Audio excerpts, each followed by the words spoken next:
This pick goes hard. Feel free to screenshot. Want to see me do a flip? And we want to cut off the head of the carrot, like we do our enemies.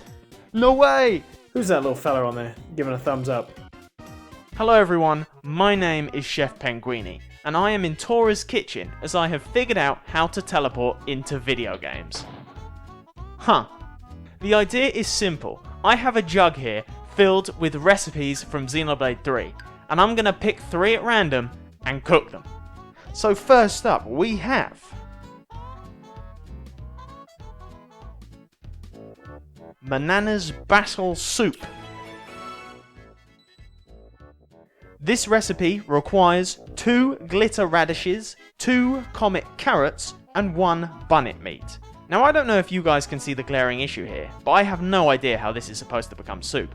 Manana didn't leave any instructions, and when doing the research for this video, a lot of the recipes don't translate one-to-one, meaning I'm gonna have to take some liberties. The glitter radishes aren't big enough, so I've acquired some spongy spuds instead that I'm gonna cut into stars. Alright, now first thing we want to do is to get that iconic spongy spuds star shape, we want to cut the potato sort of like the middle section, okay? There we go. Well, we don't need to peel it either, as you'll see in a moment. So now we've got our nice middle slice of potato. We want to do the same for the other ones, which actually we might be able to get away with using the same one. And so you always want to practice good knife safety. That is a Chef Penguini pro tip. Alright, we've got our discs.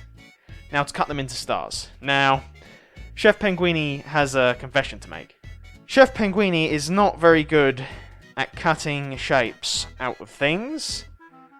So, this might go from stars to God knows what shape.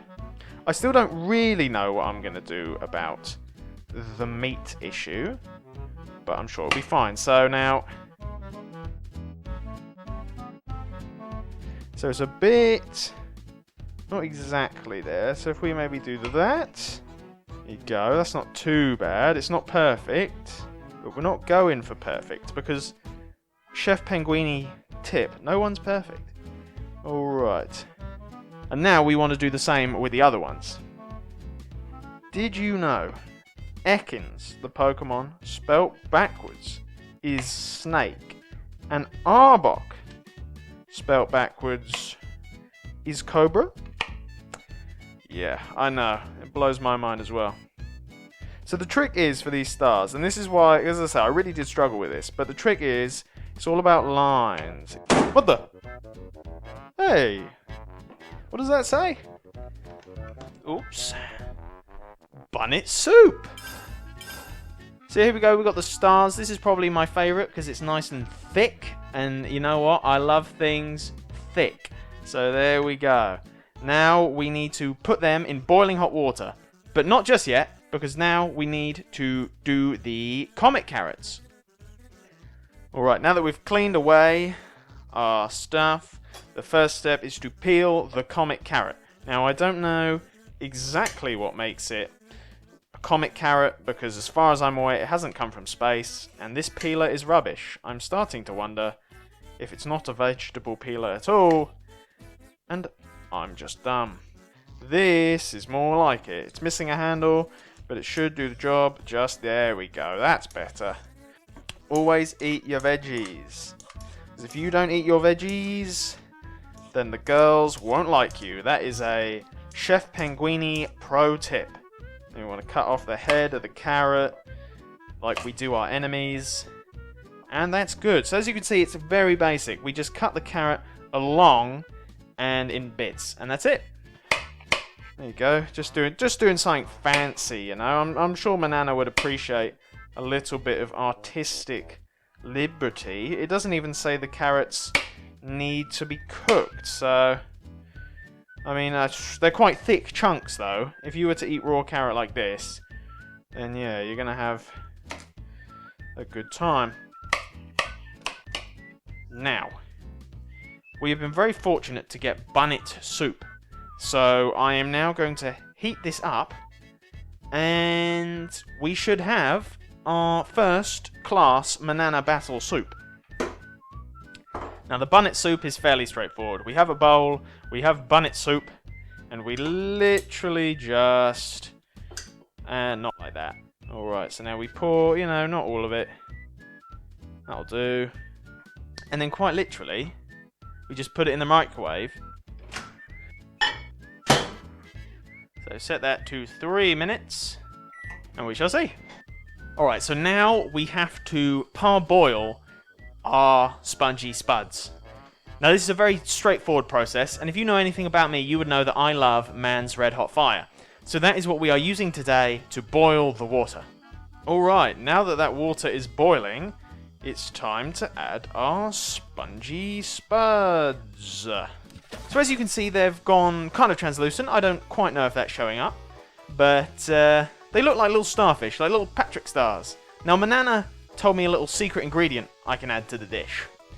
Some moambium. Whoop. There we go. So what we're looking for is they want to still be firm when you press down on them. And you want to wait, because right now they're too hard. So they want a little bit of resistance, but not too much. Okay, I'd say they're about done. So we are going to turn off the heat. I'm sure you're probably thinking, gee, Chef Penguini, you sure are an amazing chef. But what do we need to do with the glitter radishes? Well, it's quite easy. We can eat them raw, but just cut them in half. Alright, we've prepped our radishes. The soup is going. Now we wait. Alright, so we've got all our bits. Chef Penguini pro tip. So first, we are going to add the comic carrots. Now we'll add our glitter radishes. And finally, our spongy spuds. Now unfortunately I did leave them in a little too long, so they have begun to break. But voila! There it is, everyone. Manana's battle soup. Doesn't that just look appetizing?